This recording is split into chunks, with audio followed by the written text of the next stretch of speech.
At the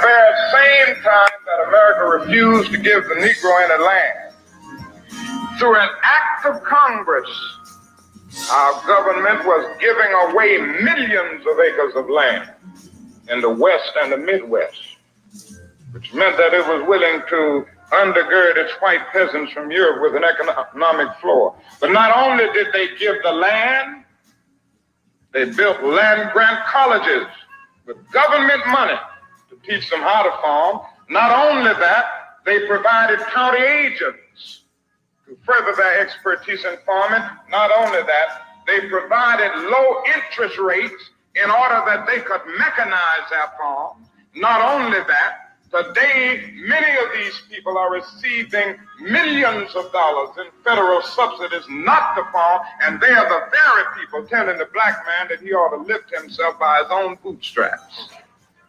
And this is what we are faced with, and this is the reality. Now, when we come to Washington in this campaign, we are coming to get our check.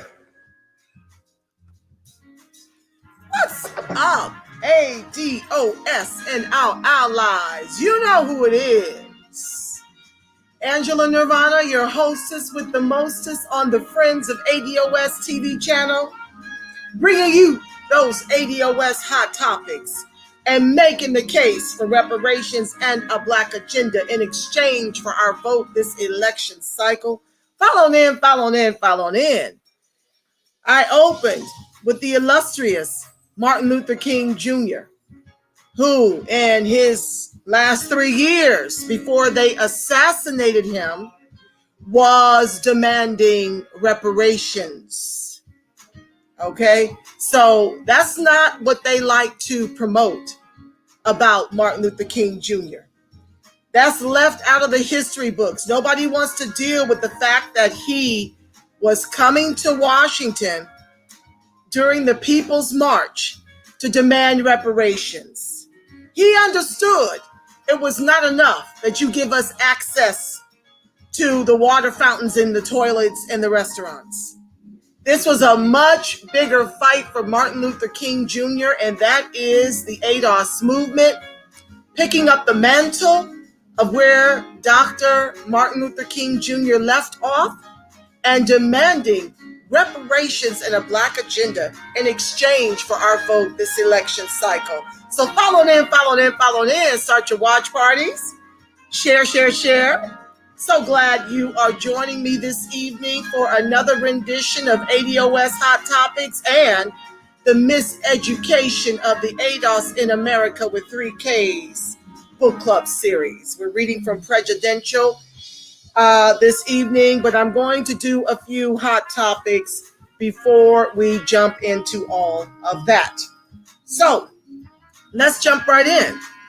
Wells Fargo Bank claims to the NBC News that they cannot diversify because of the limited pool of black talent to choose from. Well, I guess they did not count on me and some of my colleagues reading that narrative from NBC News in the Facebook. When I saw it, I got hotter than fish grease, family. Yes, because I was one of the talents at Wells Fargo Bank for 6 years. And what's up, DeAndre Blanchard? Thank you for Ted Hayes is the truth. You better know it. Thank you for joining the live. Yes. So I was at Wells Fargo. I was one of the talents at Wells Fargo amidst many ADOS at Wells Fargo Bank. And what they did, if you don't know, is replaced us down here in California. What's up, Tansy? Thank you for joining the live. You're supposed to be on the show. Where you at? Come on in. Come into the lobby. I'll bring you up after the intro. But what you guys are probably not privileged to, as he sits up here and spins that nonsense that he has to walk back with an apology, there was much ADOS talent at the bank when I joined the bank, okay? And I brought much revenue to the bank, as did my colleagues. But Wells Fargo was as racist as they come. Wells Fargo would take your top producing clients and give them to your white counterparts to close major business. And if you had someone in your circle of influence, that social capital we always talk about, that would feed you business, it would compromise their job. And that's exactly what happened to a colleague that comes to mind most immediately. I will not say her name, but she was instrumental in helping me to be a success at Wells Fargo to the tune of $120,000 a year. What's up, Joelle? Thank you for joining the live. Trey Lincoln, what's up? Thank you for joining the live. Yes, she helped me to amass $120,000 a year. And they got angry with her for helping other ADOS at Wells Fargo be a success because it was their goal to keep us in distress, never making any money. Now, if I was doing $120K a year, can you imagine what my book of business was worth? Probably 5 times that, family. And yet and still what they did, and you can see this on Netflix, because the immigrants got a chance to speak on how they were used to rob and steal and open up fake accounts for the shareholders to turn a profit. And CEO John Stumpf received a $130 million parachute, while 5,300 of those employees were terminated. Okay. Yeah. So folks don't know that part of Wells Fargo. Besides, they owe us reparations. So they replaced ADOS with the immigrants. I remember distinctly building up the Long Beach market. I built that market up from scratch. That's how I ended up living here. I was living mid-Wilshire at the time and started working with Wells Fargo, and they assigned me this territory about 40 minutes from my home. And when I came off that 710 freeway, I thought I was in nirvana. It was absolutely the most beautiful spectacle I had ever seen. I feel like I'm on a consummate vacation down here. So this was my territory. But the minute I got pregnant and decided to have my child, they decided to replace me from this market. As soon as I went out on maternity leave, they gave the market to a non-producing Mexican woman. Okay. And then when I returned after 6 months, they put me in her distressed community with a bunch of Black and brown clients who didn't have the credit score for the product that I was responsible for selling. There was no sliding scale, family. None. You were expected to produce no matter what. The levels that were set in Beverly Hills was also set for Compton and East LA. So you were working all the time. I remember many a vacation coming home with my laptop like a noose around my neck. Okay. And they decide, because I chose to have a child, and this is what happens with many of the ADOS that were in Wells Fargo. You get married and have a child, they're coming for your job. The stress literally killed another friend of mine, literally killed her. She was married. I think she was around 40, married 5 years, had a son of 3. They came for her job after she had her child. And the stress of that job killed her. Another 24-year-old banker friend of mine was told that she could not continue her education on company time because she couldn't meet the sales goals, which was always moving. You meet one bar, they raise the bar. And they were really great about finding new ways to try and terminate you when you met your goals. They would just make up stuff. Okay. HR was not our friend. HR was the friend of Wells Fargo Bank and protecting the interest of the shareholder. Okay? So all of these kinds of things were going on. My 24-year-old banker friend could not meet her sales goals and was told she could not continue her college education on company time. And 03 Memorial Weekend, she died from a stress-induced aneurysm. She was so angry and so upset because that was her way up and out of the conditions at Wells Fargo Bank.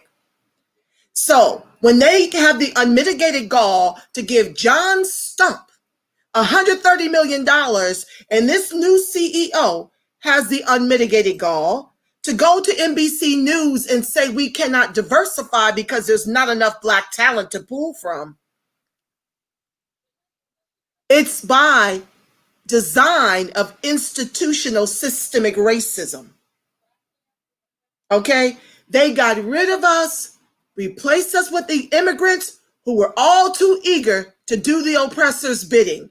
Black folks they knew were not going to set up, I think it was 20 million new accounts that the customers did not ask for. We weren't going to participate in that nonsense. So they got immigrants who were thirsty and pressed to be in this country who would do it. And there's a video, a documentary about all of what I'm sharing with you, except the Black hand side of things, because you know, we're not free to speak. I was warned not to speak about it, but I'm going to tell you like it to your ears over here, because it is imperative that you know that Wells Fargo is a liar and you need to divest all your interest and boycott the bank. That's what you need to do. So they replaced us with them to do the bidding for the shareholders to produce a profit. Fired the 5,300 that participated at the behest of upper management. They didn't say it, but they said it. The subtext was, get those numbers any way you damn can. And then gave John Stump a $130 million parachute. That is what happened to all of the Black talent, from retail all the way up through executive level management. Okay, next story. Let's talk about AB 3121. ADOS California has been putting in much work, attending Senate hearings, calling in, and we successfully got practically a unanimous decision by the senators to push for reparations here in California. Well, what does that mean for you? As goes California, as goes the nation. So this is sitting on the governor's desk, AB 3121, and this mofo has the nerve, the governor, Gavin Newsom, to be 7 days from the expiration on this bill, and he has yet to sign it. So this is when everyone gets to be a part of the movement. I will type this into the chat as soon as I can come up for air, but we need the country to make calls to his office to force his hand to sign AB 3121 to study reparations for Californian ADOS. Okay. We need everyone to make the calls and to put pressure on him, akin to the way our ancestors put pressure on Abe Lincoln to emancipate us. About 500 of us fled to Union territory, 500 of our ancestors, to force the Union's hand to give us the emancipation we were due. So we need Obama-style numbers to blow up the phones down here in Southern California, all hands on deck, and that's when everyone gets to be a part of this movement. Let me give you the phone number, and if one of you can type it in, that would be great so I can keep going. That would be awesome. Let's see here. Let me find that post. Just a second. Okay, hold on, family.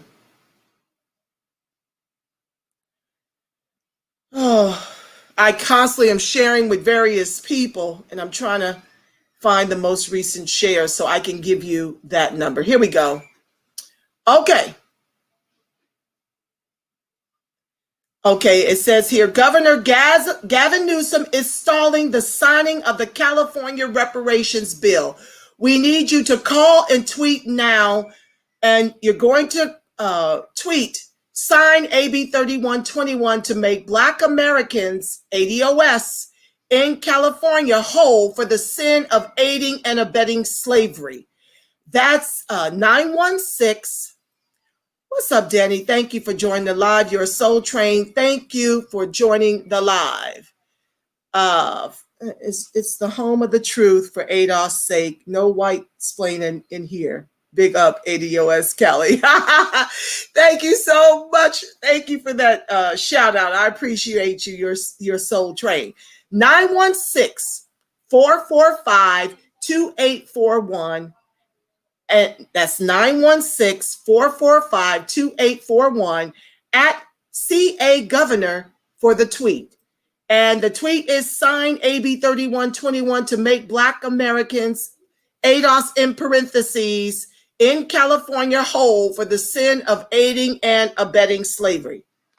Okay, I will type that momentarily so you guys will have those marching orders when this broadcast concludes.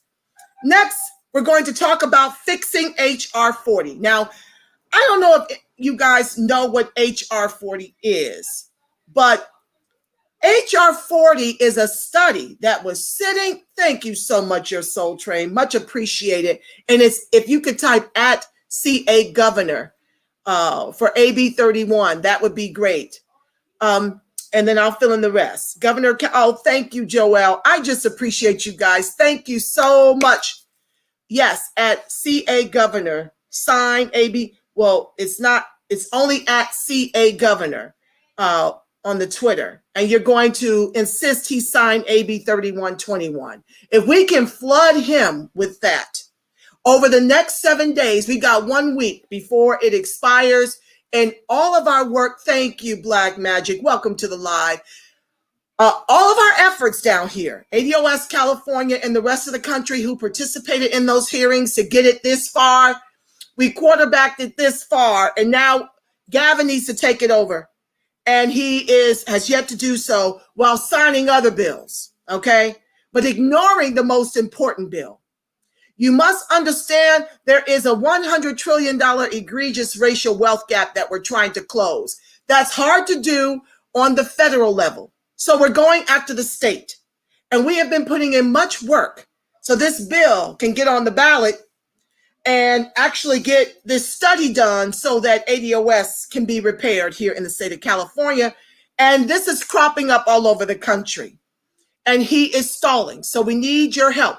Not right now. You could call during business hours, but you can tweet now, and you can retweet and have everybody in your, in your profile to tweet as well. Share, share, share. Make it go viral. So we need edits on HR 40. We absolutely need edits on the HR 40. I'm moving on, trying to get you guys in and out. And I've got story time with a couple of more diabolical presidents dead that I need to share with you about. So I'm trying to get through the hot topics in the way I see it before I move on to our reading for this evening. I don't know what happened to Tansy. She was supposed to be over here with me. She may be having computer trouble. But anyway, the show must go on. So HR 40 is John Conyers' bill for reparations. Now, this HR 40 sat idle for 30 years. It had been given to Sheila Jackson Lee when he retired, and she did nothing with it. Well, Sheila Jackson Lee is not ADOS. She may be in part, but I know she's part Caribbean. And although ADOS is responsible for reparations becoming mainstream, she chooses to have a seat at the table with us with the edits we have in there. We have edits that absolutely need to be included because the current HR 40 as it stands has no teeth in it, no money. And there will not be any reparations without money. The Jews got money, the Japanese got money, the Indians got money and casinos and the such. So we're not going to be sitting up here, accepting more programs where you give with the left hand and take away with the right to give to other immigrants and to the whites. We've already been there, done that with affirmative action, and we're on the bottom, tethered to the bottom caste in the country our ancestors built with their lives. So we want the reparations in the trillions over multi-generations to close the egregious racial wealth gap of $100 trillion. That's what white folks share. That's what they stole. Okay. They set themselves up. They gave reparations to the slave owners, not the ADOS. So HR 40 is now being discussed, but it's being discussed in a way that cuts us out and includes all Blacks in this country. Most Blacks came over here after the 55 Immigration Act. We were the ones prior to 1619 all the way through to do the chattel slavery. Our ancestors were the chattel slaves. Forced free labor. We made cotton king to the tune of what would now be $42 trillion is what it would be worth in today's dollars. That is how we made cotton king and tobacco. So anywho, HR 40 is a study. Oh, here's Tansy. Let me bring her up. She made it in. Hold on. Hi, Tansy. Welcome to the live. Hello. Thank you. I'm going to finish this piece for HR 40, and then I want you to chime in because I know you can give it a real polish.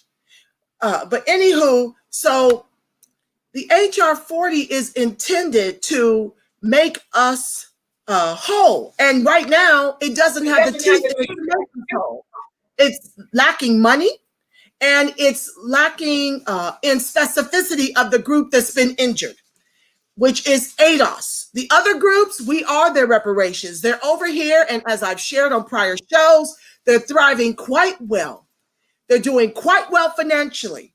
I explained down here in LA, just a snippet, ADOS is 200 liquid, to African immigrants, 60,000 liquid, to Kamala's Asian Indian people, $245,000 liquid. So we need our edits to be included in the HR 40, because if it's not, family, we will maybe get a $20 check after it's all said and done, because they don't want to give you money. They want to split it up amongst all Blacks when ADOS were the only chattel slaves in this country. And they want to take a bazillion years to study it. And they want to pay themselves $12 million to study our repair, when it does not take that long and it shouldn't cost that much. It shouldn't cost you anything to do this study. We pay you your salaries through our tax dollars. That should be a debt that is owed to the ADOS to figure it out and start issuing checks.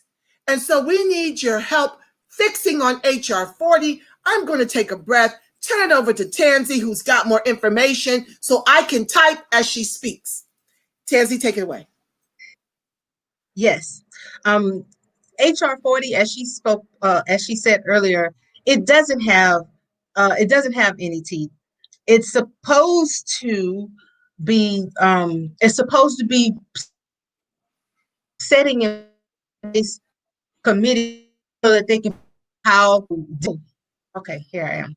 It's supposed to be committee set in place so that we can start figuring out who and what, well, not what, but who gets the money, what programs get funded, so on and so forth. They've created a slush fund. And that's a problem. You know, these certain organizations will start the study to you're breaking up. We can hear you, but it's stalling and buffering. It's breaking up. You're frozen. Oh,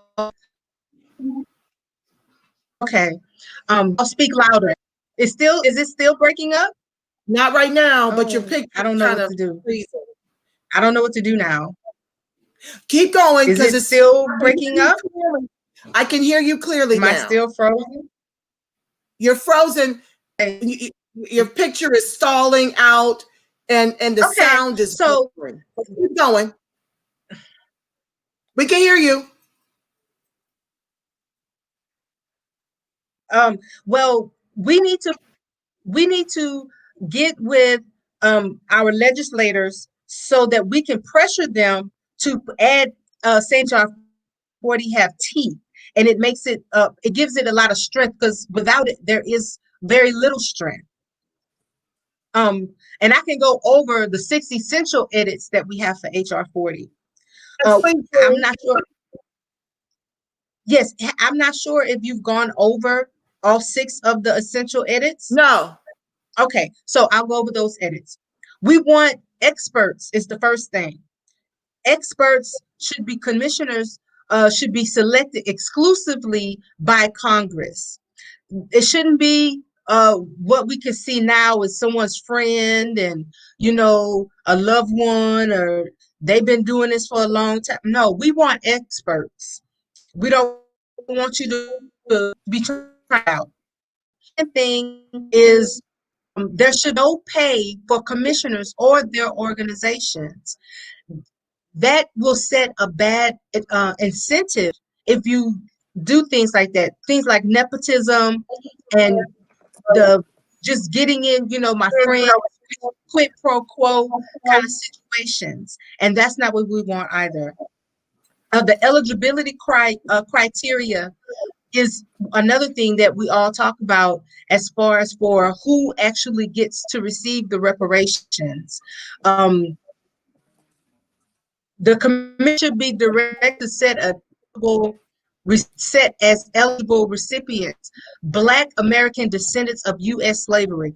United States is not liable for the slavery that happened all over the world. They are only liable for the slavery that they condoned in this country and the colonies of this country. So if you are in one of the U.S. territories and you were held in slavery there and you are a descendant of U.S. slavery. So that's the people that, not from Jamaica or Belize or somewhere in Africa and happened to come here in the after 1965. No. So they have to set those criteria. It has to be a lineage standard, and that's all laid out as well. The fourth one is 1776 to the present window claim. The relevant window for American claim for reference date from 1876 to the present, not 1619, the bill currently reads. Since the claim for redress must be made on the U.S. government, and at the time, the beginning date for the claim should be associated for the founding of the Republic, not the landing of the enslaved person at Jamestown, Virginia.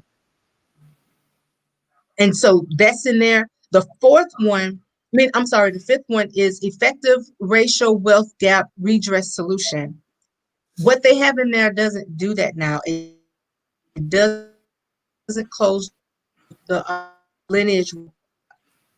This commission edit has one, and there must be a 16-month deadline. Right now it's indefinite. So that means we can be studying it for another 20, 40, and 50, 60 years.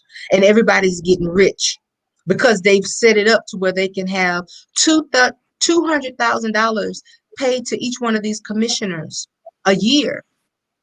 So that tells me that if you don't have a timeline, but you've given yourself a salary for a study, then this study can go on for a multitude of years. They've been studying slavery for the longest. They've written countless books already since the end of slavery, since the beginning of slavery.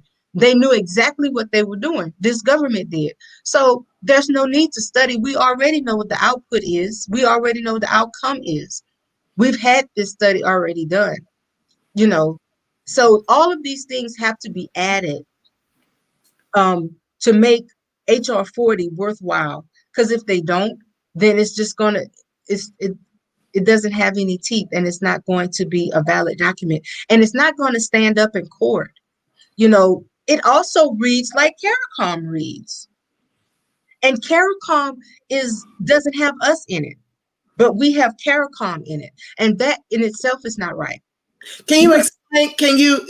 Just because my viewers are not all ADOS movement.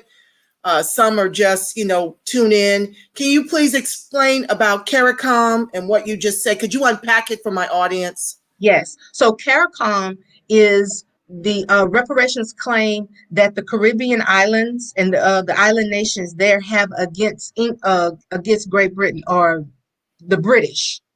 I don't know what they calling themselves nowadays, the UK or whatever, but the British, because that was the crown. They enslaved them, not the US. They may have been working together in tangent, but it was two different governments. And this is an international, global enterprise that they had going on. Our fight is with the United States. You have people that are in other countries suing for reparations against the country that enslaved them. They don't add the United States in there, even though some of us may have come from there in the whole mix of the trade. Who knows? What kind of deals was going on, switching off properties and whatnot. But our government is the one who sanctioned it, so it's our government that we sue. And people who are first and second gen or have a global idea of reparations, and that's fine. You can have a global idea of reparations. We can support each one of these nations that have a claim, but we can't try to shoehorn ourselves into these other nations' claims, because it will mess up their claim, which in turn would hinder us. So it's not. I don't understand why they would want to come and get in our claim to hinder our claim, which means it'll eventually affect them. So that has to be straightened out, and that's why we need experts and not celebrities, not spokesmen, not people that we remember from way back in the day, but we need experts that are doing this work right now, people who have experience with working with reparations claims from other indigenous peoples, from other groups of specific groups of peoples that were making this claim to governments. That's something that we have to have experts. Absolutely. I thank you so much for unpacking that, Tansy. And I thank Asan Powell, ADOS DMV, for joining the live. Black Magic, Danny Arnold, you're absolutely right. Lineage matters. Asan says contact Representative Sheila Jackson Lee. She gave her phone number. Could you also put her Twitter handle there, Asan? We need a barrage of this, like daily. We need to overtake and break Twitter. You know, the way WAP did. Okay, this is what we need, and this is how everyone throughout the country can be a participant in this movement. I would love for you guys to actually join the movement at a local chapter near you. And if you need information about how to get involved, do not hesitate to reach out to me at friendsofadostv@gmail or ADOSSoCal1619@gmail. I'm happy to plug you into some of the best and the brightest throughout the country that are fighting on your behalf even while you sleep. There are many a times I can text a son from the West Coast to the East Coast, and it'd be 1 o'clock in the morning my time, it'll be 4 o'clock in the morning her time, and she's responding. So know that, we are working tirelessly to deliver the ADOS, and we need all hands on deck for HR 40 and AB 3121, because as goes California, as goes the nation. If we can set a precedent to get a study done here, we can have this domino effect throughout the country. Go ahead, Tansy. Yes, so I wanted to also add that if they want to get more information about the campaign that ADOS DMV is holding for Fix HR 40, they can get to it at ADOS DMV. I'm sorry, ADOS dash DMV .com / fix dash HR dash 40. If Hassan could put that in the chat for me, that's a whole lot to say.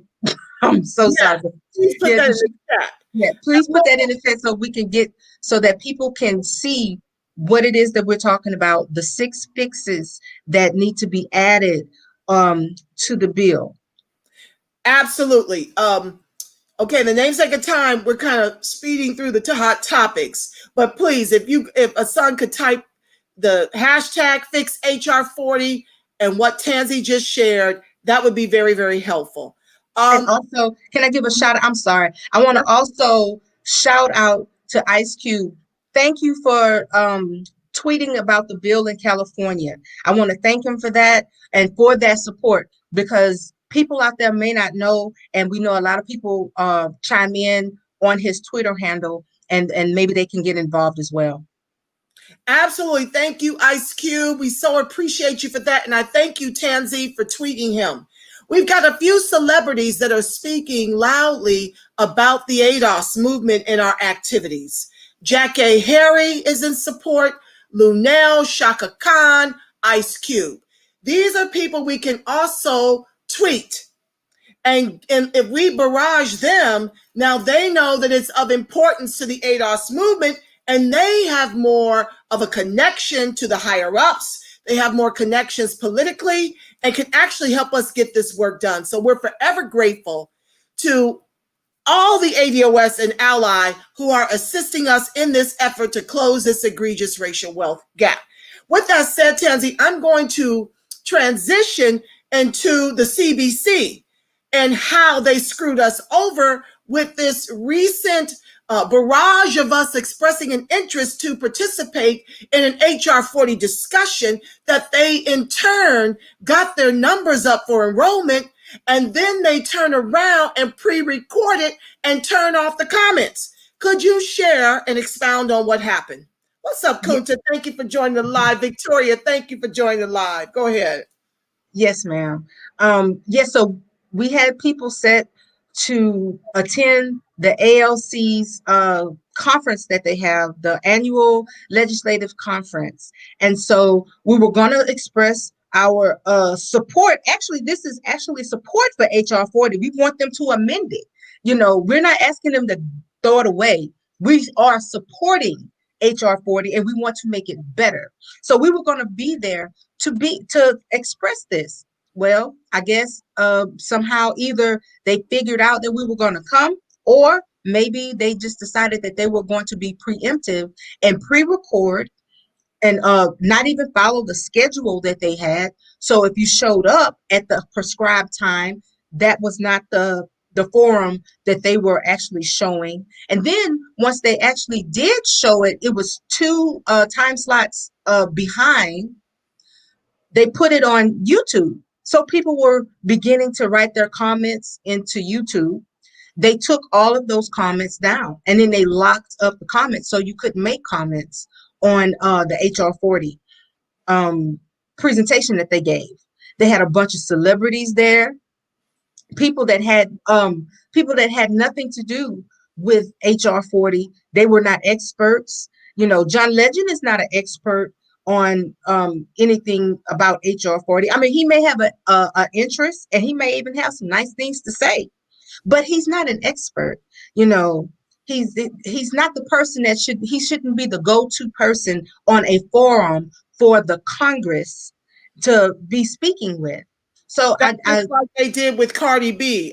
Exactly. Biden sitting down with Cardi B instead of the ADOS about the reparations and Black agenda we've been demanding for 2 years. Right. It's because they know that these people don't have the right answers. I would much rather them sit down with a chapter leader, because at least that's someone plugged in to the ADOS movement, but they did not. And so that upset us. It was a slight. It was a slight and a slap in the face to all of us who support HR 40 and want to see its success. And they don't want to hear our voices. So if they don't want us to come to the things that they invited us to, because all that was for so that they can get our data. Yep. They wanted us to get our data. They wanted us to fill in all of these things so they can know so they can have their pulse. But they had to do it so deceivingly. That just speaks volumes to who they are and the ethics that they're using. I mean, they even had a reporter that reported that interviewed Yvette and didn't have Yvette. This man already said whenever he was doing the interview, W. Kamal Bell said he didn't really know a whole lot about reparations and then that he was learning. So why did you have him on the panel? What was the point of you having him on the panel when you actually interviewed at least four people?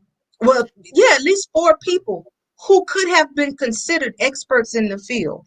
Yvette, they had a lawyer that was there for another international reparations case. You had a brother that was from New Orleans that he spoke to about reparations that was a grassroots uh, person, and it was multiple people that he had on that segment of the video. So you had people that knew stuff. They could have invited them. Yvette could have come. Dr. Darity could have come. These are not hard things to do, but they chose to have the reporter who said he didn't know as much as he could have to be someone that was informing Congress. So that's just a slap in the face. It's a real slap in the face, and it's a great disrespect. Welcome to the Live York 2700. You're so welcome. He was asking, what does ADOS mean? American Descendants of Slavery, for my newcomers. Thank you, Pretty, for joining the live. Mike Michelson, you know I love you, Black and Strong. Thank you for joining the live. Okay, so that's a good way for us to segue into the vote. Now, people, we are protesting this election cycle. This is a protest strategy. We have yet to really vet the Green Party about how we can align our vision to get reparations through a Green Party, or even to make them our third party, because we are in dire need of a third party, but this is not that election cycle. This election cycle, the Democrats have clearly given us the middle finger on every front. They're refusing to sit down with the people in the ADOS movement who are responsible for getting reparations on the main debate stage. We are the reason, not the CBC, as they set up yesterday and applauded they gave themselves accolades for their academia and accolades for making reparations a mainstream conversation when HR 40 was collecting dust before the ADOS movement social mediaized this revolution. So I don't care what they say about trying to give themselves credit. We are responsible for that. So it's not like Biden and Kamala, who have already said they're not doing anything specifically for our group, who, like I said, are on the bottom. We are the Dalits in this country. We are the untouchables in this country. We are tethered to the bottom. And being poor in this country makes you a target. It makes you George Floyd. It makes you Breonna Taylor, which will be what we're segueing into next before we get to our reading. It makes you Jacob Blake, Elijah McClain. Like, this is who you get to be. You get to be executed with impunity, government-sanctioned executions, and their bullets know no pedigree. But being poor makes you a target because you're in the poor communities. You're in the distressed communities because you've been redlined into them. You've been under and miseducated. You've been denied access to health care, so you get to die disproportionately from the COVID and the like. Anywho, I'm not going over every show I've done. You can look at the archives. The bottom line is, the definition of insanity is to continue to do the same thing and expect a different result. Now, we are voting for the Green Party at the top of the ticket to make sure our ballots count. Tansy and I did a show where we discussed in great detail that there are states that are never write in, there are states with restrictions, and there are a handful of states where you can write in. Well, if you write in ADOS and you don't know your Board of Election laws, your whole entire ballot can get thrown out. And we cannot afford a trifecta on either side. The Republicans can't get the top of the ticket in Congress. Neither can the Democrats get the top of the ticket in Congress. The Democrats are anticipating, they're projecting to replace you with the immigrants. That's why both parties are fighting for the immigrant vote. They are giving them the farm while telling you they're not doing anything specifically for your group our group whose ancestors built all the wealth that all the rest of them eat from, white folks included. So we're asking to not play around with that ADOS at the top of the ticket. It could mean we lose the Congress because all those votes will be thrown out. We're asking you, if you want to participate in the ADOS movement protest vote, to vote Green Party top of the ticket, not so they can win. They're not going to win. But the goal is to break the back of the establishment and not deliver a trifecta. If the Republicans get the top of the ticket and the Democrats get Congress, let them hug it out for the next 4 years. They can't do any more harm to ADOS. We're already suffering. And I'm with Tansy. Let's socialize the suffering.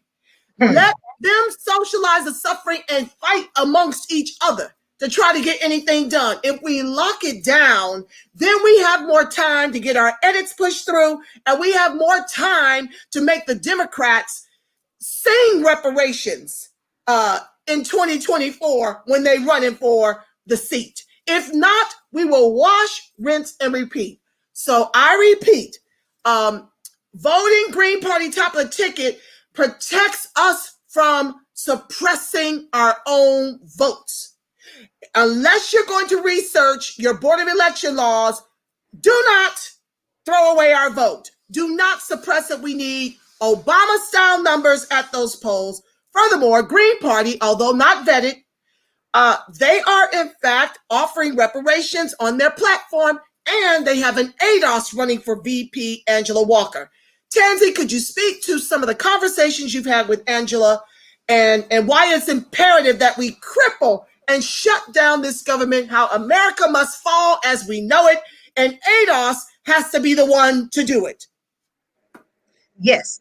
So I have had conversations with the VP nominee, Angela Walker, and she's a very nice lady. I mean, she's very nice, very down to earth, and it's not hard to have conversations with her. She goes live on her page very often, and she will conversate with you.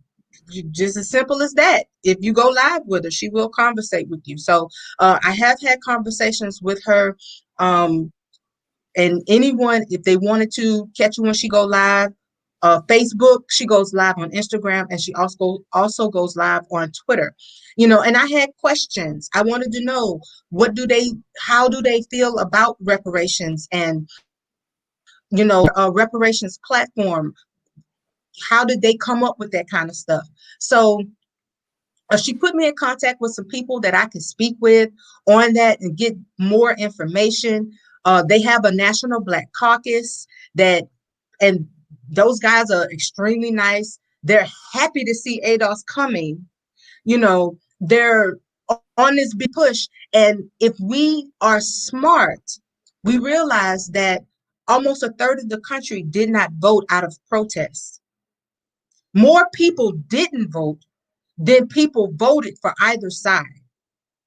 And that's something that neither one of the parties are trying to reach. But the Green Party is trying to reach those non-voters. So I think we throw our votes behind the Green Party to protect our vote. If we do leave that top of the ticket blank, we stand a chance of them throwing it out, saying that we spoiled the ballot. For whatever reason, they lied. They just need any excuse to throw it out. So if we put green at the top of the ticket, we down ballot the rest for our local initiatives and our local candidates that we've been supposedly have been speaking with and trying to vet and make sure that they adopt an ADOS-centric platform, then we have an opportunity to give whoever the incoming president is, we're going to put the people that we want in those down ballot slots. We're going to shuffle that deck. I have my opinions, but what I will say is this: we have to protect our vote. Protect our vote by voting green at the top of the ticket, down ballot the rest, so we can get our legislators in there that we need. Make sure that you guys vote for Tamara. If you live in Georgia, make sure you support that sister, Tamara Shealy. Johnson Shealy. Yes, I keep calling the Tamara. I'm sorry, I'm from the country. We call them Tamara. No, that's right. But Tamara, we gotta make sure that she gets in there because she's our candidate. But I digress. Our vote. Make sure you vote green at the top of the ticket. They have ADOS. They have reparations in their platform. So if we're gonna just throw our votes out, then we may as well throw it out on something that we support. And we support reparations. That reparations plan, people have said, oh, but I don't like the language. Guess what?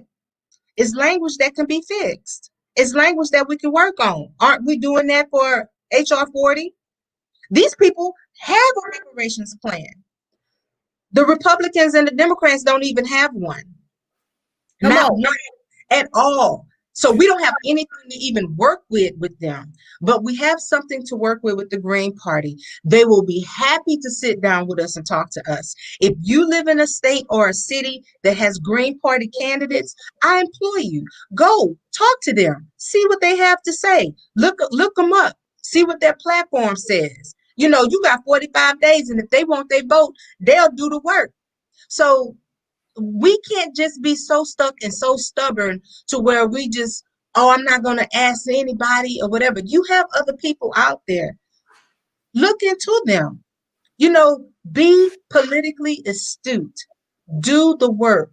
Because if you don't, I can guarantee you that Billy Bob and the Boule are going to go out there and do the work for you. And as we can see with HR 40, they are doing just that. So we have to be on our P's and Q's. We have to be politically educated enough to know that if I don't go and reach out to these candidates here at my local level, you may not be able to get to Biden or Harris or whomever, but you can get to your local legislature. You can get to your city councilman and so on.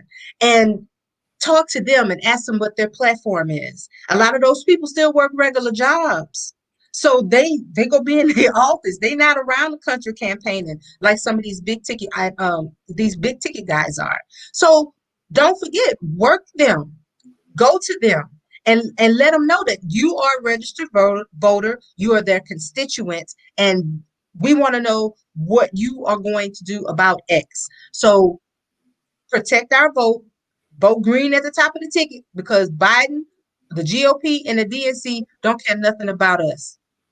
Absolutely. And to your point, when people keep telling me we want them to know that the ADOS were the ones who protested, we want to write in ADOS at the top. Well, if you write it at the top and it gets thrown out, they'll never know.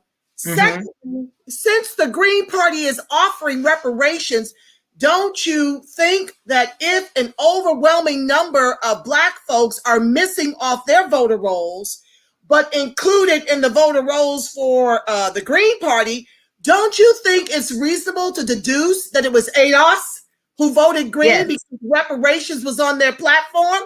They will already know that it was ADOS. Okay, because they will see their numbers down in the Black category. They won't see the 90%, like whomever showed up, the 2/3 that showed up, that percentage of Blacks that showed up and gave 90% of their votes to Hillary.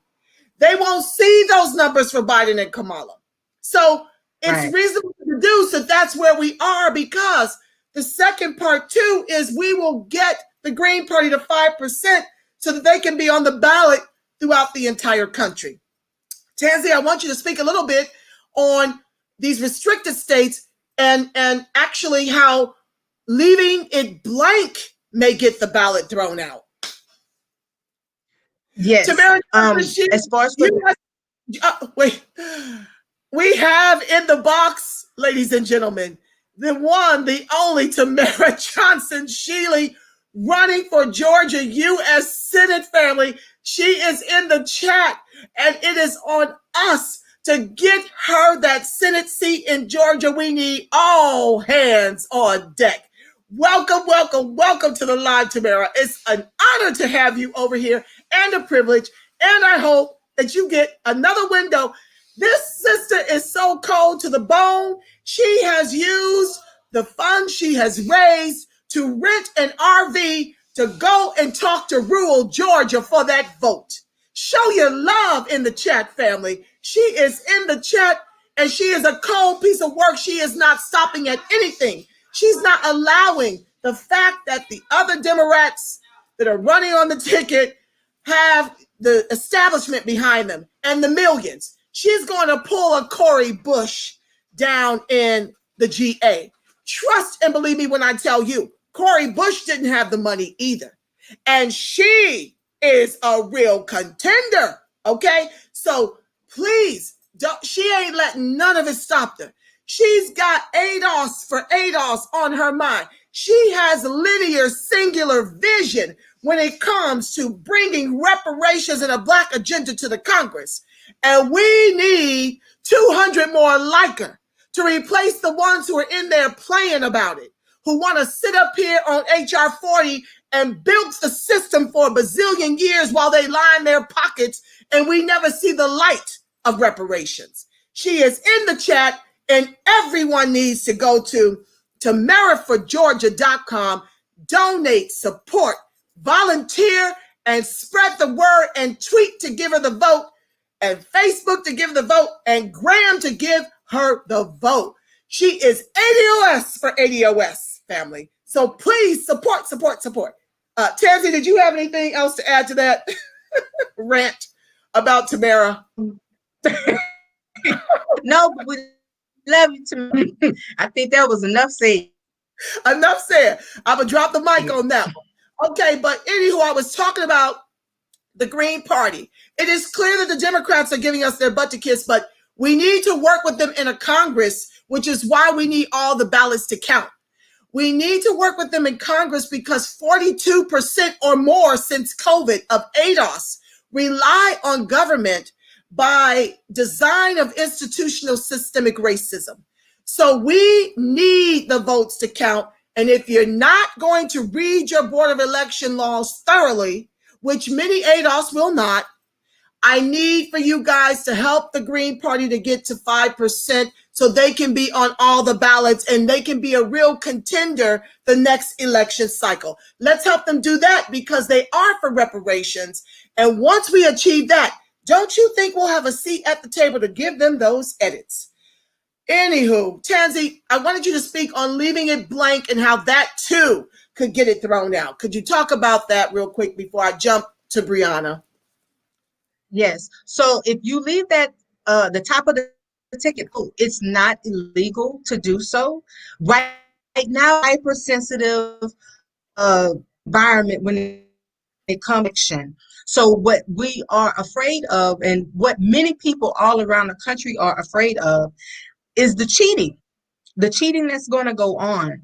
They're going to use any and every excuse to cheat. So to stop that, if you go green at the top of the ticket, it won't give them the to not count your ballot. Not everybody is going to be able to write anything in because we have the digital polling stations, but the ones that we actually can write things in, those are the ones that may run risk of physically being missed, because there's going to be multiple types of pollings going on. The digital kind, the kind that you slide it in, and it's going to be all kinds of stuff.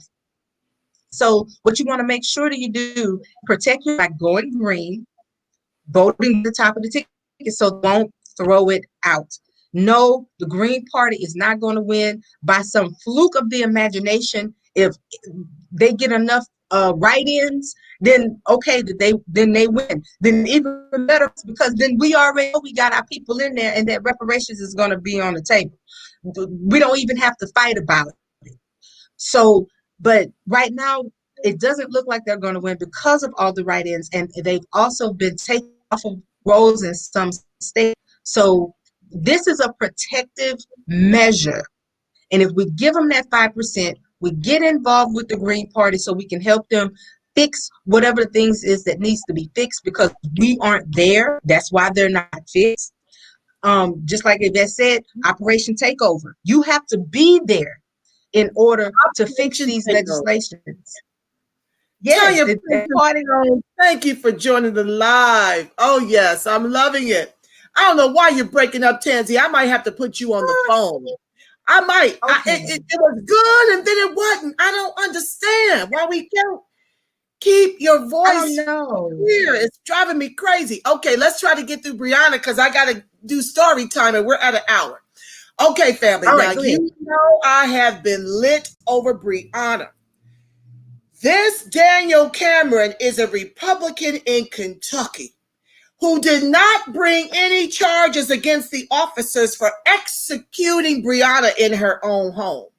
I think Tansy and I was talking earlier, so I'm not going to take her talking point, but I want her to touch on how she theorized how convenient it was for all the bullets to hit Brianna and not her boyfriend. Anywho, first of all, when you hear the 911 call, how in the world are you going to charge the officer for shooting through the walls of the neighbors?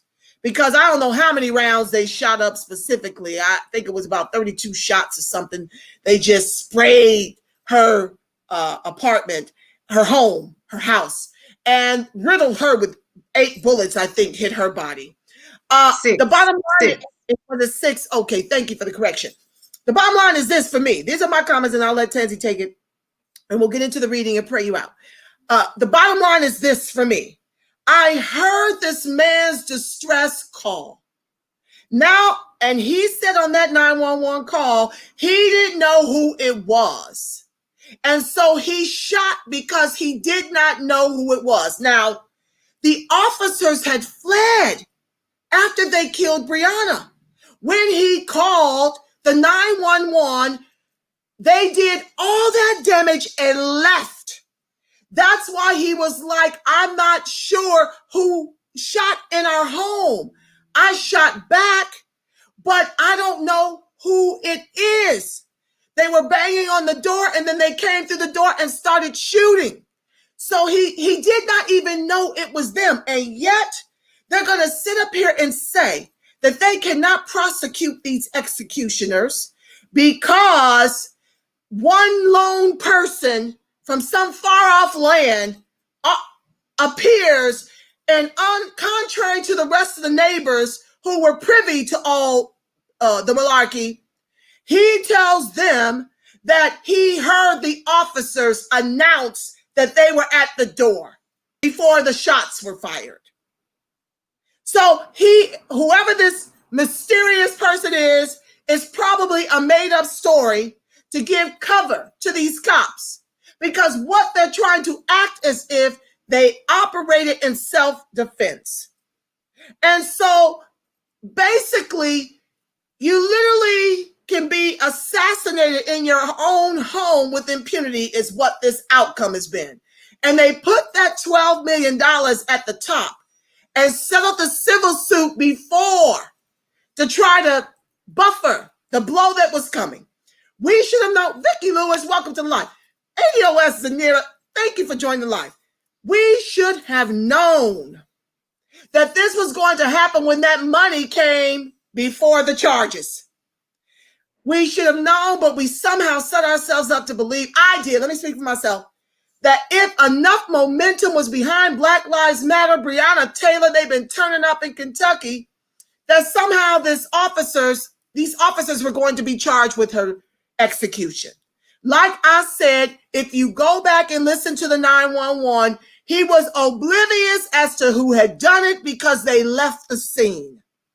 I don't know where they went. Listen to the 911. He clearly didn't know, and the neighbors supported him when they said they did not hear anyone say it's the officers to open the door.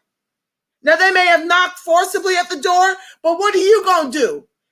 Isn't there a certain law out there, I can't think of the name of it, where you are allowed to protect yourself in your own home? Do you know that law? It's called a castle. It's the castle doctrine. It's the same doctrine and the law that they use to protect that white officer who went and bought from Johns's house, wrong apartment, and then shot the man when he was in his own apartment. it's the castle doctrine. They said that she had to shoot him because she thought it was her house, even though it wasn't her house. When she walked in, none of it looked the same. So and it wasn't even on the same floor. So they used that to try and protect her, but they couldn't use it to try to protect the person who actually was in their own house and got killed. I mean, castle doctrine only for Dallas? No, it's only for, white folks. Apparently. There was another case where the castle doctrine that you raised to me when we spoke earlier. The castle doctrine worked for they couldn't use it in Botham Jean. And there was another case. Oh my God, I can't recall. I thought there were two cases.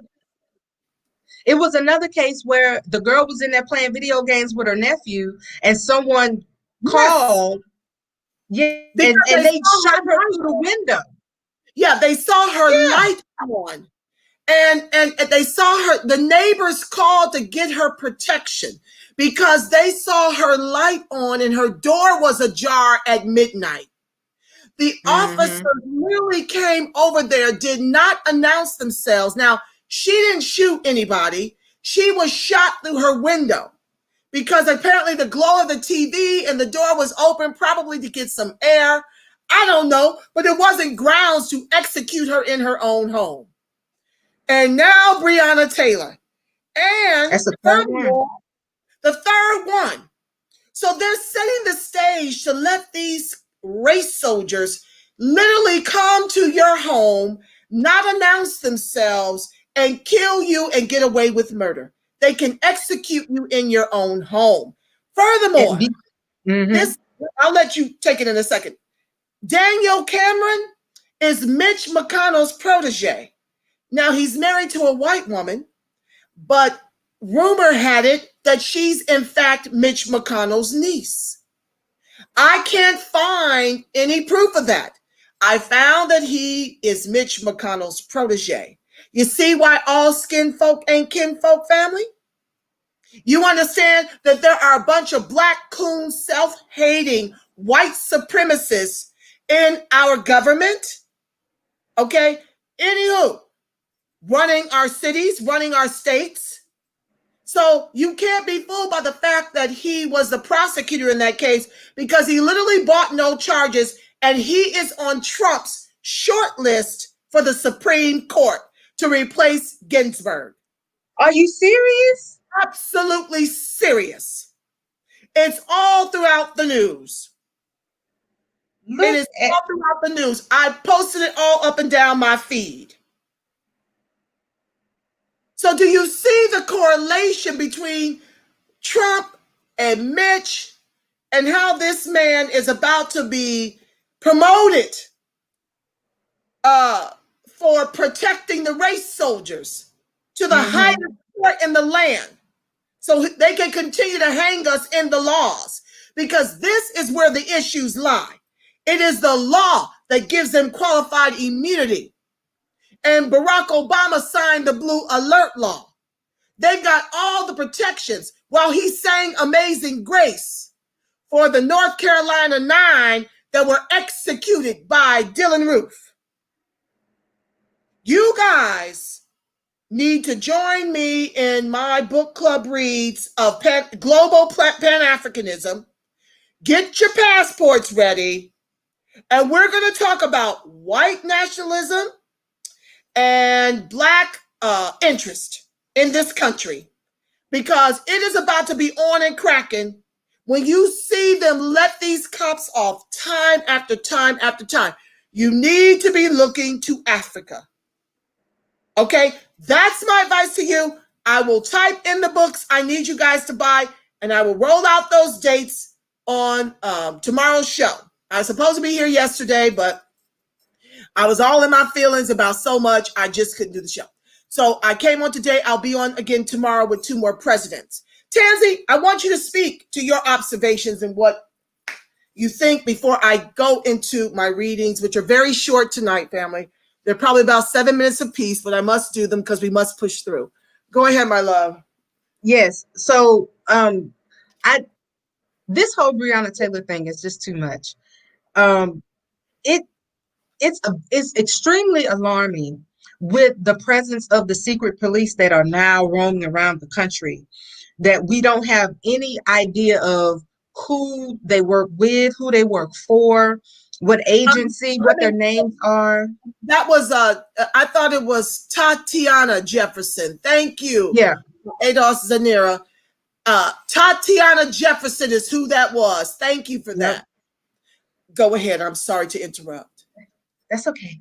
But yeah, these secret police that now have been given, the go ahead to round up people just pulling up on folks with black vans and all of this here other stuff. This is some McCarthyism, 1984 crazy conspiracy theory type stuff, and as long as it's going against the people that his supporters don't like, then they're okay with it. It's going to be a different story when the tables get turned, and the tables will turn. They will. I'm sorry, Tatiana. Excuse me, Tatiana Jefferson. Thank you so much, ADOS Sanera. Go ahead. Yeah. The tables will turn. I mean, I don't really know what to say about the Breonna Taylor case, simply because it's one so egregious that they charge the person with shooting, endangering the life of the people that's next door, and not the endangering the life of the person that they actually bust in their house and executed there. And so and with the lawsuit that came with it, it's just a whole lot of stuff. I don't really know enough to speak on it as far as for legally. I know what I feel, and I feel that it ain't right, and it makes me scared, because what if one of them come busting through my door and I'm asleep? It's in the middle of the night, and cops come busting in your door, and everybody's just screaming. You don't know what's being said, because everything happens in a split second. And you try to protect yourself, and either you shoot or you hit somebody, or shoot. Some of us got their houses booby trapped. Some of us lived in was ex police officers and military and things of that nature, and we have PTSD. So you come run up on the wrong person's house, and you might run up on something that you don't really want to run up on. And then this person is going to get prosecuted for harming a police officer. Well, you didn't let me know you was a cop. I didn't know. And I can't protect myself, so I don't have. There's no self-defense. You can't stand your ground.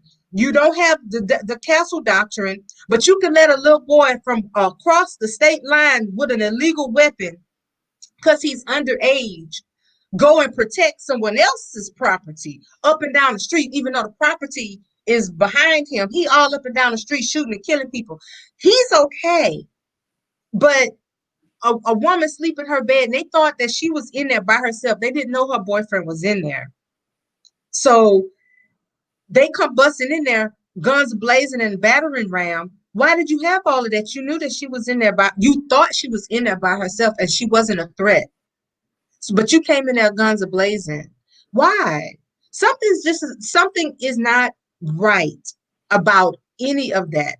And I didn't know that he was connected to Donald Trump the way he is, but just like Yvette has told us, that proximity to power is just as powerful to some people as power itself. So that was the whole fight with the feminists. They had a little problem with their proximity to power. And I think this is what he has. What is it called whenever master give you your freedom? It starts with an M. Yes, manumissions.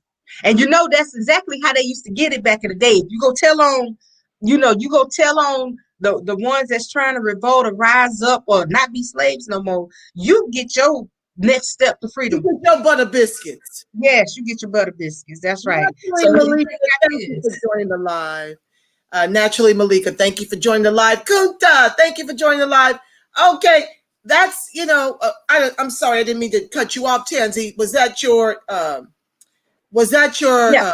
were you finished with that segment? Okay. Yes, ma'am. Russ, let me help you with something, family. Their bullets know no pedigree. Okay. Their bullets know no pedigree. All right. So please know that, and please protect yourself.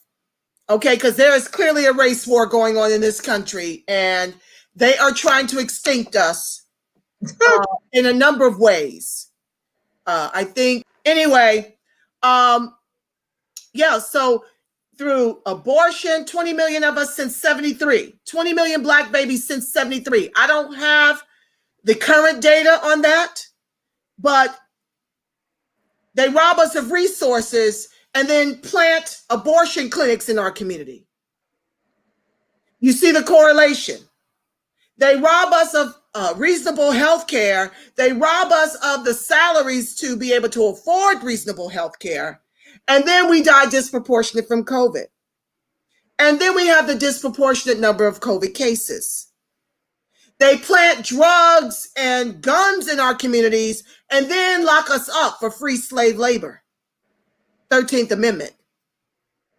And then use it as an excuse to patrol our neighborhoods to execute us for being ADOS. So they cripple us and then blame us. And well, what's up, Christy? Thank you for joining the live. Go ahead.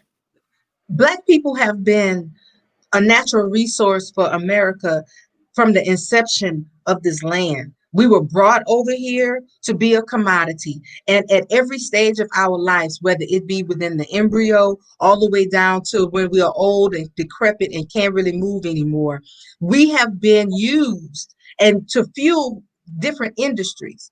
Because look at it from the inception of life, they can make money off of you through the abortion clinics. And then all through your life, they either trying to set you up so you can go to jail and be a slave. They try to keep you broke so you can work these menial jobs and be a servant for the rest of your life. And, so you can't have no good education, so you can't class up.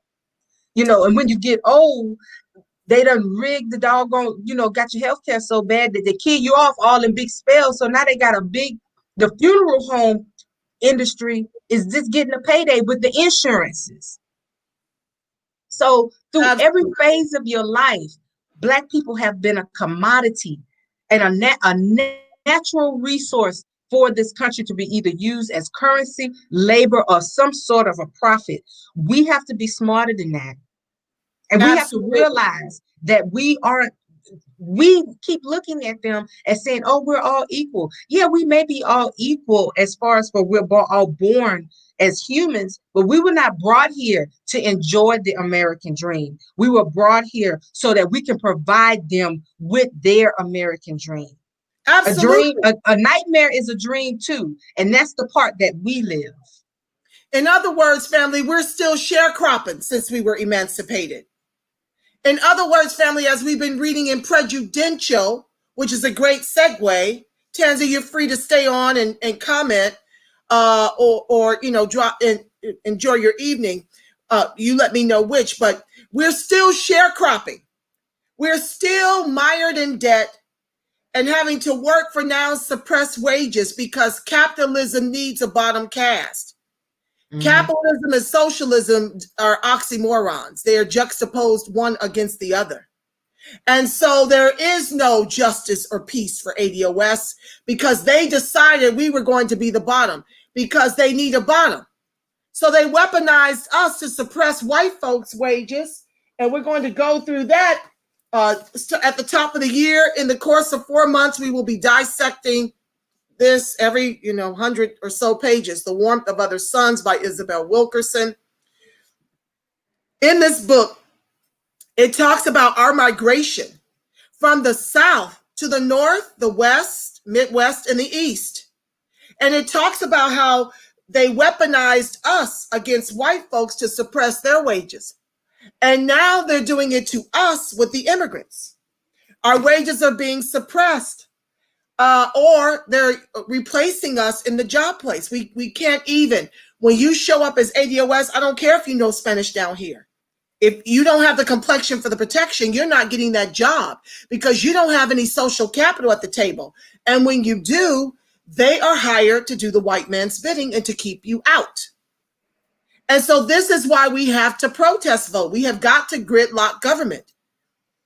All we have is the vote. That's all we have to weaponize at this stage of our experience in America. And so I will share with you about those breaking news. They just shot 2 police officers in Kentucky. Thank you, Vicki. It's going down. Yeah, and they better be careful because there might not even be black people doing that.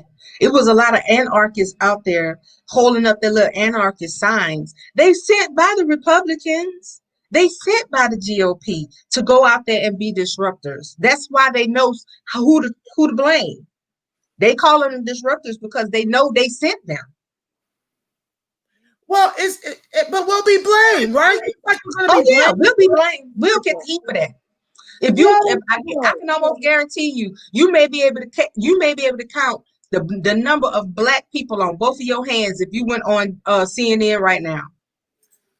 And that's probably including Don Lemon that's on the TV screen. The number of black people that you can count out there doing that protesting right now, I haven't even looked because I've been on a few, but I can almost guarantee you that it's a majority of white young kids out there or young people out there, not black. You might see sprinkled here and there, but they're going to be majority white. But we'll catch all the heat for it. Yep. And they'll come down harder on us. Yes. Anyway, let's get to tonight's reading. We're reading from Prejudential. This will be another maybe 15 minutes, family, if you can hang in there. This is very important for you to understand Black America and the presidents. This is by Margaret Kimberly. And I just need you to understand that as they were emancipating us, they were trying to expatriate us and colonize us in the Caribbean and in Africa. Okay, so I want you to understand the framework of what was happening during these upcoming presidents that I'm going to read you. Frederick Douglass leads a delegation petitioning for a federal law ensuring the vote for African Americans, which Andrew Johnson rejects. Louisiana, that was 1866. 1868, Louisiana votes to send John Menard, a black man, to Congress, but he is barred from taking his seat by white members of Congress.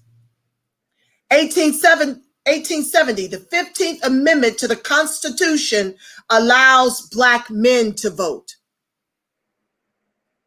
I repeat, 1870, the 15th Amendment to the Constitution allows black men to vote. Okay, so let's get into Rutherford B. Hayes. He's our dead president, one of 2 dead presidents. Okay, oh, 1 second. Thank you, Tansy. 1877 to 1881. Rutherford B. Hayes has gone down in history as Ruther Fraud because of the scandalous way in which he attained the presidency. The Republican Hayes lost the popular vote to Democrat Samuel Tilden in 1876. Southern Democrats questioned the eligibility of black voters in Florida, South Carolina, and Louisiana as part of an ultimately successful plan to undermine Reconstruction. A 15-member commission of senators, congressmen, and Supreme Court justices finally ruled in Hayes' favor, but not without getting a promise to end once and for all the faltering federal commitment to Reconstruction. The Republican Party was considered the port, while all else was the storm. But in the 1876 election, both parties were equally bad. Sounds familiar, right? White Southerners were relentless in their quest to nullify the limited black political power that had emerged after the Civil War. And the Republican Party wanted to move away from working to defend the rights of the newly freed people. Reconstruction, let me stop. Abe Lincoln was Republican. So that's why the Republican Party wanted to move away from working to defend the rights of the newly freed people, because he never was for our emancipation in the first place. He was fighting for the Union, And it was our ancestors who put pressure on Abe Lincoln to emancipate us. This was not something he did out of the kindness of his heart. As he signed for our emancipation, he was trying to colonize us and expatriate us over to Haiti. Know that about Abe Lincoln.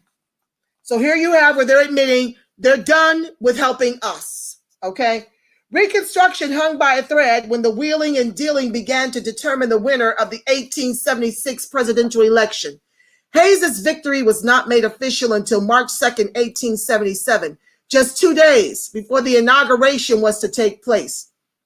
On April 20, 1877, Hayes ordered the reposting of the last remnants of federal troops who were stationed in South Carolina and Louisiana.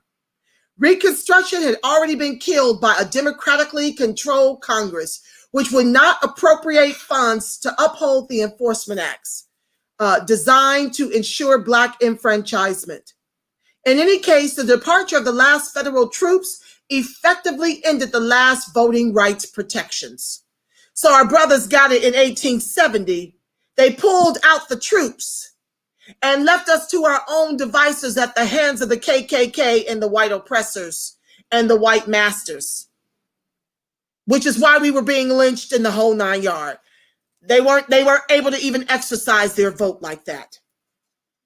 Hayes had a career as a Union Army officer and claimed to care for the, quote, poor colored people of the South, close quote.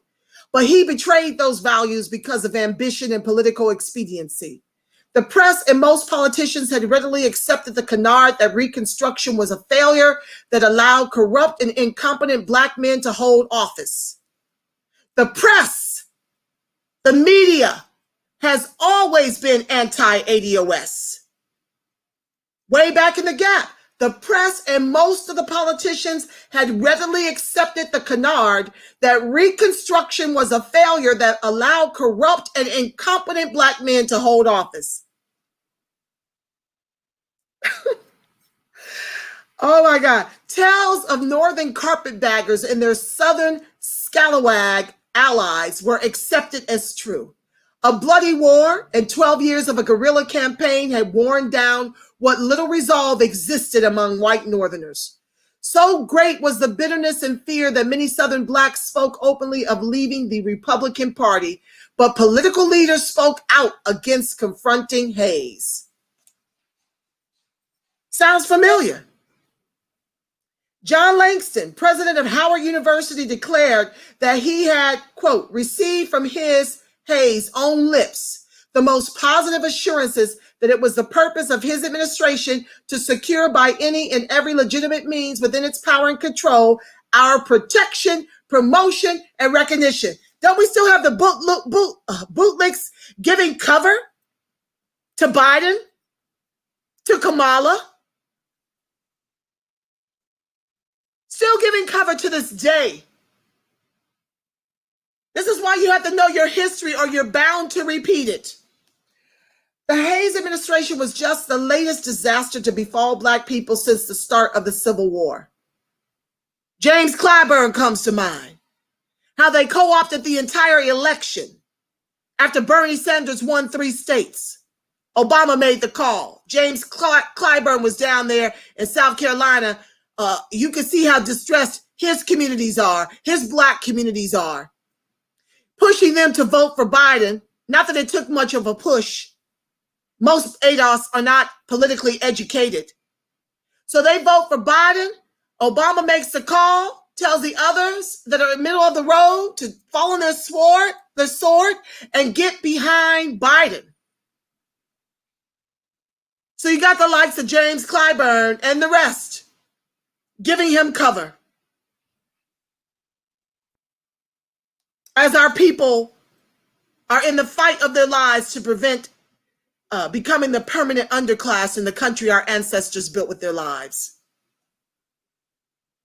Lincoln had been forced to fight for emancipation every time an enslaved person escaped to Union lines. Our ancestors freed us.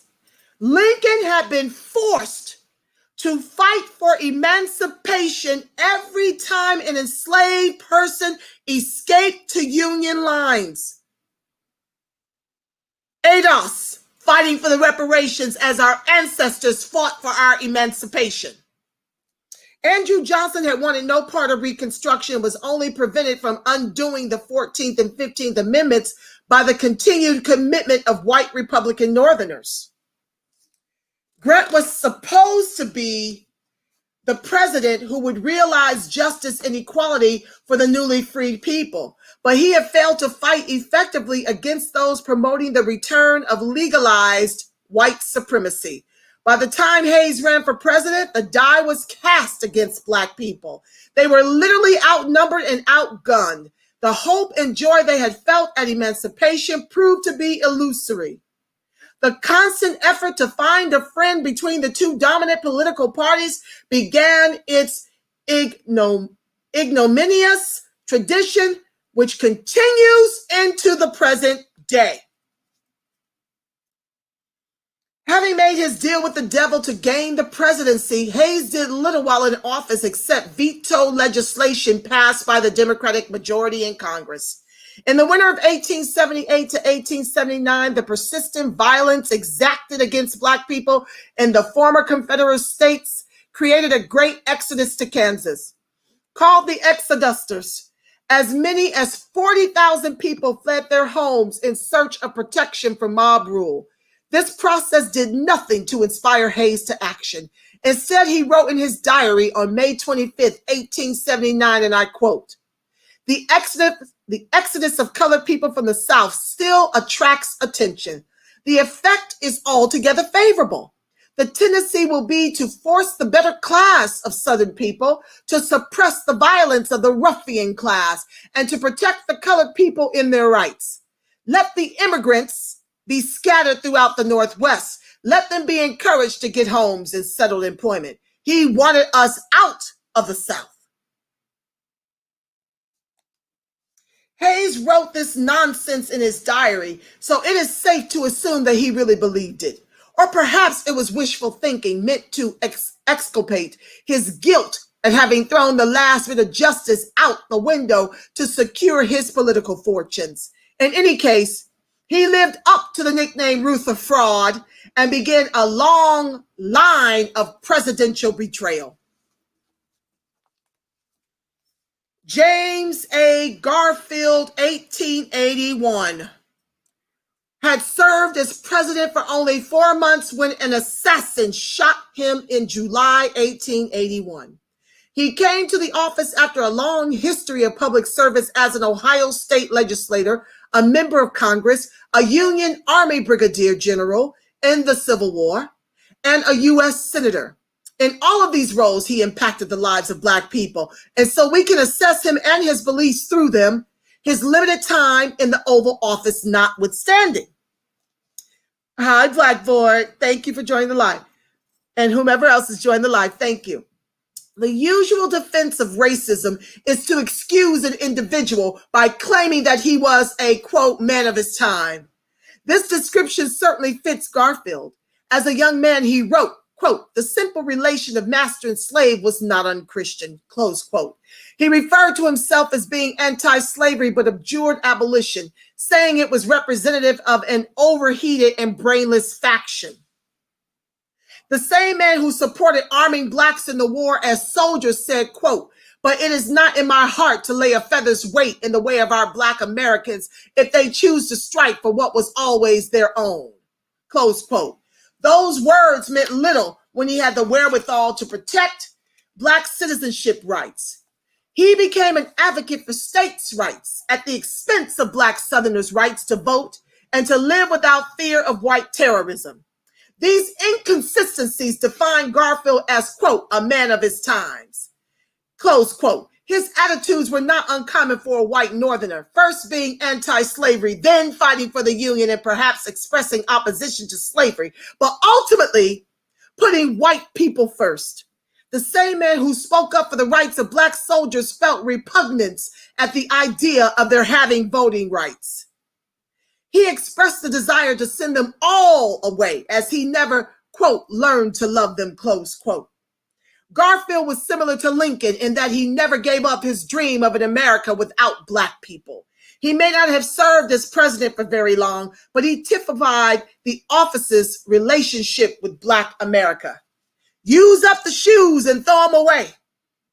Use them to build all of your wealth, to give away all the land to white European immigrants, to line your pockets, to create a pathway to wealth for your children.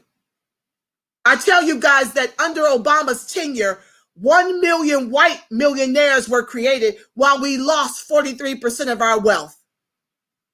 And if COVID don't take us out, we'll lose the balance of our wealth during this pandemic. Almost done, family. And then I'll see in the comments and pray us out. Every presidential election in the post-Civil War era produced uncertainty and angst over which candidate would be better for Black people. Frederick Douglass said, quote, "We must have Garfield," close quote, only to find himself out of a job when the man he endorsed appointed someone else to his position as Marshal of the District of Columbia. Douglass didn't go quietly. He asserted, quote, "Whatever may be the ostensible reasons given for it, the real ground of opposition to me is that I am a colored man, and that my sympathies are with my recently enslaved people," close quote. The ensuing controversy forced Garfield to appoint Douglass to the position of Recorder of Deeds. Douglass was to be disappointed again and again. The post-emancipation period was an endless loop of betrayals as Douglass and other Black leaders strove to keep their worst enemies at bay. But Democrats and Republicans were far more concerned about competing to be seen as the white people's party than they were about cultivating support among Blacks. Is this not the current election? Is this not what currently is happening? They're fighting, the Democrats are fighting for the Republican vote and the immigrants. Democrats and Republicans were far more concerned about competing to be seen as the white people's party than they were about cultivating support among the Blacks. No tangibles, hence the protest vote. Garfield's actions during his brief tenure typified those of his successors. Tomorrow we'll be going over, after the ADOS Hot Topics, Chester B. Arthur and Grover Cleveland. Two more relatively short, brief chapters. This is why, family, doing this lesser of two evil two-step shuffle to our peril has got to stop this election cycle. Hispanics are at 56 million. Hispanic and Latinos are 56 million to our 35 million. If the Democrats get a trifecta, meaning the top of the ticket in Congress, they're opening these borders to 11 million more Hispanics to have a pathway to citizenship before making you American.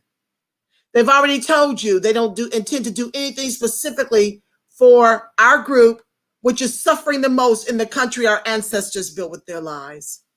So with that said, family, let me go to the comments real quick and see what you guys are up to. I want to thank you guys so much for hanging in there with me. This is a longer show than intended, but we had so many hot topics to discuss, and I'm glad you hung in there. Okay, I'm just going to read the relevant ones. Asan says they've created a slush fund for themselves. That's why edit number 2 and 6 are important.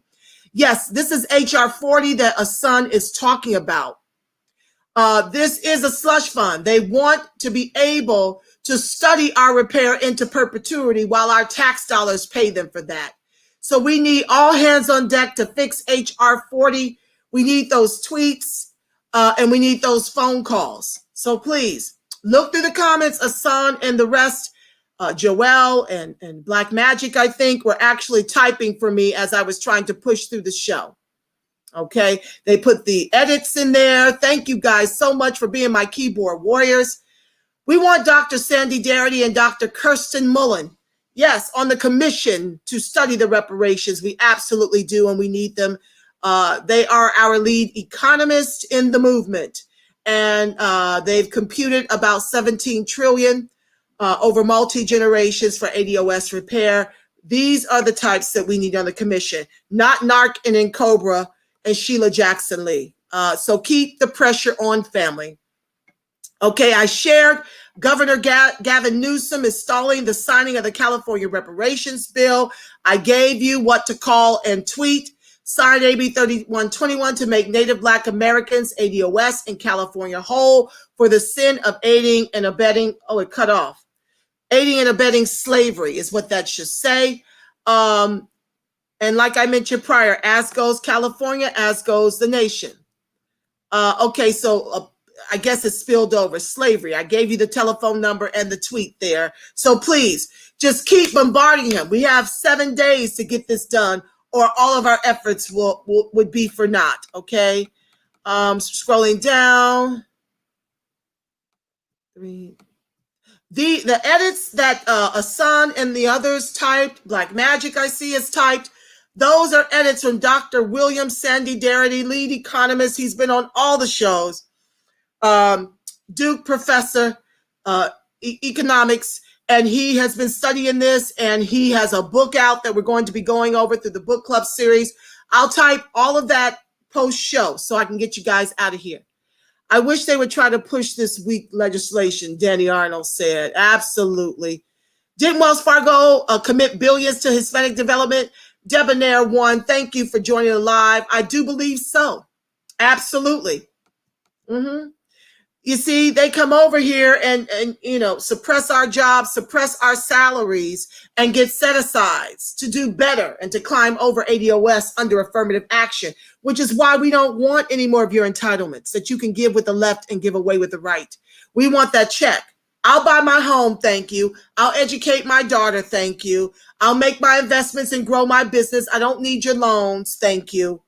I don't need your high interest rates. I can do it for my reparations, okay? And that's why we fight. Okay, Asan put contact Representative Sheila Jackson Lee and gave her phone number and demand those edits. She also has a Twitter.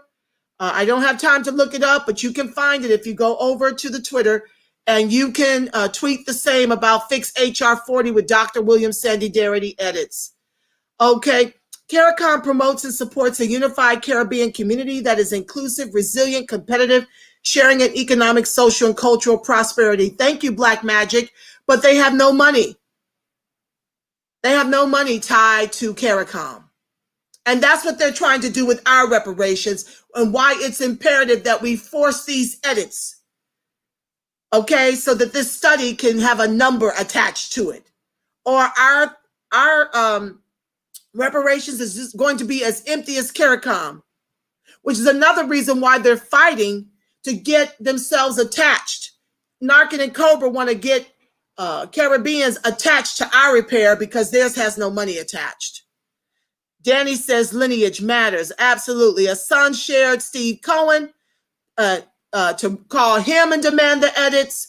Victoria says, good job, Tansy. Yes, she did a wonderful job. I love having her on the show to make the case for reparations and a Democratic down ballot strategy. Thank you again, Tansy. A son wrote Representative Gerald Natler's number. Demand for the edits. These are all the people you guys are going to call and tweet to demand for the Dr. William Sandy Darity's edits. Sheila.jackson.lee@mail.house.gov. There's her email. Her Twitter, thank you, Black Magic. All of it's there. My family's been busy. Kunta, hey sis, keep up the good work. Thank you. Boy, it takes a village. I'm so grateful to each of you. Victoria, yes, more mouthpieces are needed. We need all hands on deck, family. This is not just the ADOS movement's repair. This is the ADOS, the lineage reparations. So we need all hands on deck in these efforts. So tons of emails and phone numbers. Just look through the notes. CBC was wrong for what they did. That was a disgusting, vile. Yes, it was disgusting what they did to us. They used ADOS to get their registration numbers up while denying us a voice at the HR 40 discussion, which, as we mentioned prior, happened very late and had no teeth in the discussion, and we could not lend our voice to the conversation. A son put about more information to the ADOS DMV, Fix HR 40. Check that out. The Kunta says their goal was to confuse us. That's why they aren't inviting us. Absolutely. They don't want to deliver. They don't want to deliver. They want to pretend and play at our reparations. They're not really about delivering it. They don't want that to happen. They don't want us to be whole in this country, because then we can sustain ourselves and be self-sufficient, and someone else has to be on the bottom. So that's why we don't get much support from immigrant allies nor whites, because they have to share in the wealth that was stolen. Mike, Universal Mike, they did it last year in Washington. Thank you, Pretty Muslima, for joining the live. Okay, let's go on down. We're almost there, family. At A Nirvana 2. Okay, thank you. You're welcome, York. Twitter. Okay, I'm just scrolling. By voting Green Party, do you expect to win either way? Yeah, I expect to win, because if we can shut down government for the next 4 years, that will be a success for the ADOS movement to buy more time to ensure that the Democrats are on reparations in 2024. And if not, we'll continue to socialize our suffering. If the Democrats or the Republicans get a trifecta, top a ticket in Congress is what that means. A trifecta, ADOS will be the only one suffering as business per usual in this country since we were dragged over here. Danny Arnold says, yes, cripple the Democrats, period. That's it. If we cripple them, we will be victorious. Republican top, Democratic Congress, they can't continue to harm ADOS. We can choke and gridlock that the hemorrhaging on the ADOS community and try to get some real change. If we continue to do the same thing expecting a different result, that's insane. We've got to stop this lesser to evil nonsense. Just like the Civil War, they will come crawling to us, no doubt. Well, you know, they're pandering to the immigrants. Break up the duopoly. Green Party needs 5% of the vote to do this. Yeah, they're running reparations on there. It may not be perfect, but if we can get them 5%, they can be on all the ballots throughout the country the next election cycle. And we can be at the table for having helped them to achieve that 5% to make the necessary edits to the to their platform on reparations. Hassan says we must protect our vote. Go green at the top of the ticket. Democratic down ballot the rest of the way. If they are supporting a black agenda. Absolutely. This is a thing, family. We already discussed it. If you write in blank or ADOS, you run the risk of the whole entire ballot being thrown away. There's a lot of chicanery going on to suppress the black vote because they don't want us to have a voice. They're already kicking Green Party off of many ballots throughout the country. So, you know, understand the mission here is to gridlock government, to slow it down so we can get our demands met. Okay. Fear is a great motivator. Danny Arnold, fear is a great motivator. They've been using it against us since forever. Don't be scared, family. We can stand 4 more years of Trump. Absolutely. It's the rest of the country that's crying. We know what suffering is. We're all too familiar, and we're trying to break the back of this establishment. America, as we know it, must fall. It's not working for ADOS. We are at George Floyd 846. Tamara came in, and we thank her. Please support Tamara. Vote Tamara. Donate. Volunteer. Okay. Family, protect the ADOS vote. Go green, top a ticket. Okay. I'm moving on. Less than 6 weeks ago. Oh, yes, indeed. Yes, indeed, Tamara. We love you for loving us. I can't say enough about you. I can't brag enough about you. Stephen Boykin, thank you for joining the live. Danny Arnold says he's donating again. Listen here, I donate monthly. I'm on a monthly give to this warrior queen, Tamara Johnson Shealy. And no, I'm not in Georgia. Can't vote for her, but I can help her get elected through my dollars. And so can you. You have to understand that her winning is a collective national win, because that will be our very first ADOS that makes it to Congress. And that's on us to ensure that. So please never mind that you can't vote for her. You can donate and you can phone bank for her. Okay, TamaraForGeorgia.com. Tanya Princess, thank you, my sister from another mister, for joining the live. You have 5% the Green Party. Voting Green Party guarantees your ADOS vote goes through the system and the Dems get crippled 100%. And that's what we're trying to do. We've got to do it. We've got to make this a success. I can hear Tansy very well. Thank you, ADOS Zanira. I just love him. He's got some amazing posts that I often share. That's your ISP. Your internet is slow, Angela. Well, it shouldn't be. I'm on high speed over here. Perhaps it will. I don't know how that can be. I've got Spectrum, and I'm connected to the Ethernet cable. Great show, Angela Nirvana. Very informative. Thank you, Tansy Flakes. Oh, you're so welcome, Danny. We love you, Black and Strong. Vicky, they removed the Green Party here in Texas. Yes, they did. I've been listening for 45 minutes and I'm all the way in Ohio, and Tansy hasn't broken up or buffered once. And I've been to the store and everything while listening. Oh, thank you, ADOS Zanera. I appreciate you for that note. Perhaps it was my end. I don't understand what was going on. It was crazy. Castle Doctrine. Yes, we are not being protected by the Castle Doctrine. We got to stop this hemorrhaging. ADOS is they're on full assail attack of the ADOS, the lineage. And it's time for that to stop this election cycle. We've got to send a strong, strong message that we're not going to be the mules of the Democratic Party anymore. That's on us to do something different. Kunta says, America is being America. No surprise to me. They are protecting America. Black magic, stand your ground. That only applies to white folks, apparently. Kunta says, I learned my freshman year in college, all skin folk, not kinfolk. My freshman year at HBCU, they treated people from the North like crap. Yeah, they've mostly replaced us at the HBCUs with immigrants and, white folks. We're being replaced in our own institutions. Atiana, thank you for that correction.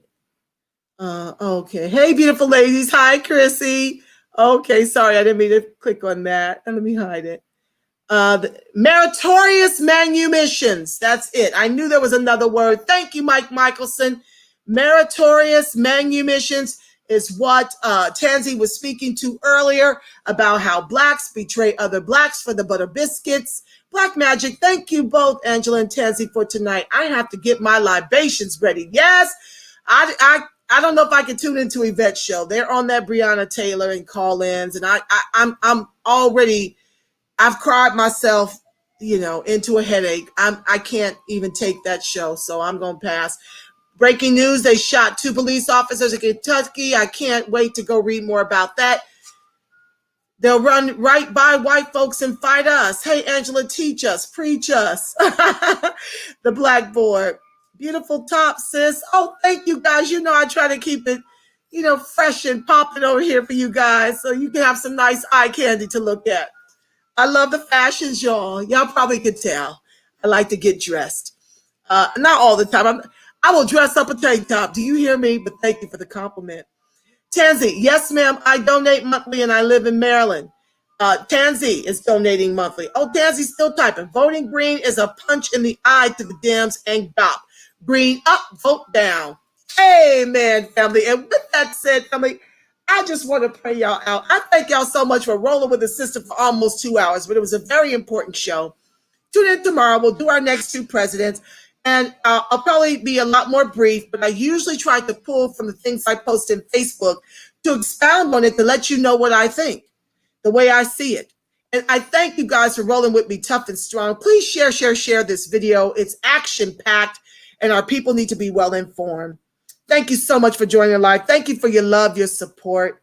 I can't thank you enough. I don't even have enough words to express to you how much I love the ADOS movement and your support of my ADOS Hot Topics, Friends of ADOS TV show. I appreciate you more than I have the words to convey. And with that said, let me remind you of who you are before I let you go. The light of God surrounds us. The love of God enfolds us. The power of God protects us, and the presence of God watches over us. Wherever ADOS and its allies are, God truly is, because, family, you are the face of God. You are the voice of God. You are the body temple of the Spirit of the living God.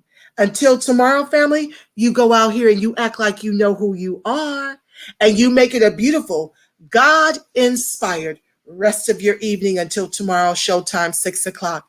I love you, Black. I love you, strong.